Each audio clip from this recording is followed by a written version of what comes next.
Hello everyone, welcome back to the channel. कल हमने किया था 10th क्लास की बुक का फर्स्ट लेसन, उसकी समरी की थी। हमने समरी में लेसन की जो स्टोरी थी वो पता कर ली समरी पढ़ के कि लेसन के अंदर क्या स्टोरी है। आज हम करेंगे उस लेसन के क्वेश्चन आंसर्स, और आज मैं 2 क्वेश्चन आंसर्स ही करवाऊंगी क्योंकि जो दूसरा आंसर है क्वेश्चन का वो थोड़ा सा बड़ा है। तो पहले हम समझ लेते हैं फर्स्ट क्वेश्चन में क्या पूछा हुआ है। Why is Mrs Pumphrey worried about Tricki के बारे में मिसेज पम्फ्रे चिंतित क्यों है, ये है क्वेश्चन में।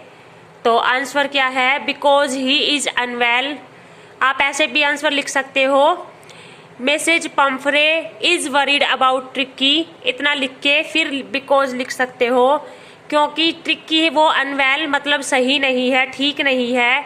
ही हैज रिफ्यूज्ड का मतलब होता है मना करना, वो मना कर चुका है। किस चीज के लिए मना कर चुका है, टू ईट फूड, खाना खाने के लिए। जो वो ट्रिक्की था, जब उसकी हालत बिगड़ी थी, उसने वेट गेन कर लिया था, तो उसने खाना भी छोड़ दिया था ट्रिक्की ने। She feels that he is suffering from a serious health issue. तो मिसेज पैम्फ्रे को क्या फील हुआ, वो क्या फील करती है कि वो सफर कर रहा है, यानी कि झेल रहा है। क्या मतलब वो कोई कष्ट से गुजर रहा है।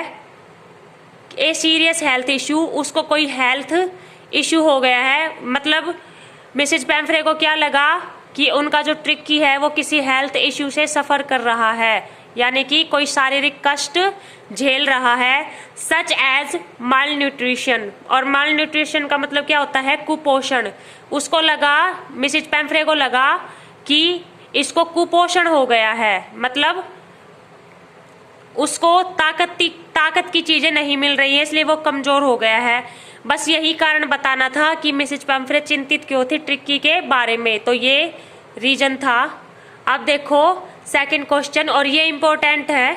What does she do to help him, उसकी हेल्प करने के लिए उसने क्या किया। शी मतलब मिसेज पैम्फ्रे के लिए पूछ रखा, और किसकी हेल्प, ट्रिक्की की हेल्प करने के लिए मिसेज पैम्फ्रे क्या करती है। Is she wise in this, क्या वो ऐसा करने में बुद्धिमानी रखती है। देखो पहले तो ये पूछ रखा है कि ट्रिक्की की हालत सुधारने में मिसेज पैम्फ्रे क्या करती हैं, और जो कुछ भी करती है तो क्या वो सही करती है। तो देखो आंसर पढ़ेंगे तब पता चलेगा कि क्या किया था, और किया था वो सही किया था या नहीं। तो ये देखो, she starts giving him extra snacks. देखो उनको क्या लगा कि इसको खाने पीने की प्रॉपर चीजें नहीं मिल रही, तो उन्होंने एक्स्ट्रा स्नैक्स भी बढ़ा दिया उसकी डाइट में। और कॉड लिवर ऑयल का आपको पता भी है, एक मछली का तेल होता है, एंड हॉर्लिक्स। ये देखो ये सारी चीजें देने लग गई थी जब वो किसी हेल्थ इश्यू से सफर कर रहा था, तब उसने ये देना शुरू कर दिया था, एक्स्ट्रा स्नैक्स देना शुरू कर दिया था, कॉड लिवर ऑयल देना शुरू कर दिया था, Horlicks. Apart from his main meals, मतलब अपार्ट फ्रॉम का मतलब होता है किसी के अलावा। तो जो उसका मेन मील्स था, जो उसका मुख्य भोजन था, उनके अलावा, उस भोजन के अलावा ये सारी चीजें देना शुरू कर दिया था मिसेज पैम्फ्रे ने। टू इम्प्रूव हिज कंडीशन, किस लिए देना शुरू किया था, ताकि उसकी जो कंडीशन है, उसकी जो हालात हैं ट्रिक्की के, उसमें इम्प्रूवमेंट हो, उसमें कोई सुधार हो। She also continues to satisfy his sweet tooth with cream cake. अब देखो वो क्या जारी रखती हैं, कंटिन्यूज का मतलब जारी रखती हैं, क्या जारी रखती हैं, to satisfy his sweet tooth with cream cake. ये स्वीट टूथ लिखा है, इसको कहते हैं, स्वीट टूथ का मतलब जो खाने पीने की ज्यादा लालसा रहती है उसको कहते हैं स्वीट टूथ। तो उसको सेटिस्फाई करने के लिए, मतलब उसको संतुष्ट करने के लिए उसने क्या जारी रखा, मिसेज पैम्फ्रे ने क्रीम केक देना जारी रखा। She does not give him any exercise, और ट्रिक्की को कोई एक्सरसाइज भी नहीं करवाती थी। She is not wise in doing.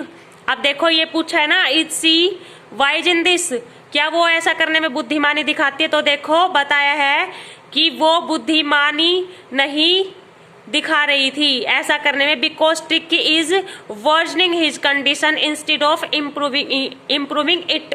क्योंकि जो ट्रिक्की था वो अपनी कंडीशन में क्या हो रहा था, मतलब इंस्टेड ऑफ इम्प्रूविंग इट, अपनी कंडीशन को बिगाड़ ही रहा था। इंस्टेड का मतलब बजाय सुधार करने के। Tricky is versioning his condition instead of improving it. जो ट्रिकी था वो अपनी कंडीशन को बिगाड़ रहा था सुधारने के बजाय। तो ये देखो इम्पोर्टेंट 2 क्वेश्चन थे, सारे करेंगे हम आज की वीडियो में। इतना ही। तो चलिए, वीडियो अगर पसंद आई हो तो लाइक कर दीजिए और शेयर भी कर दीजिए।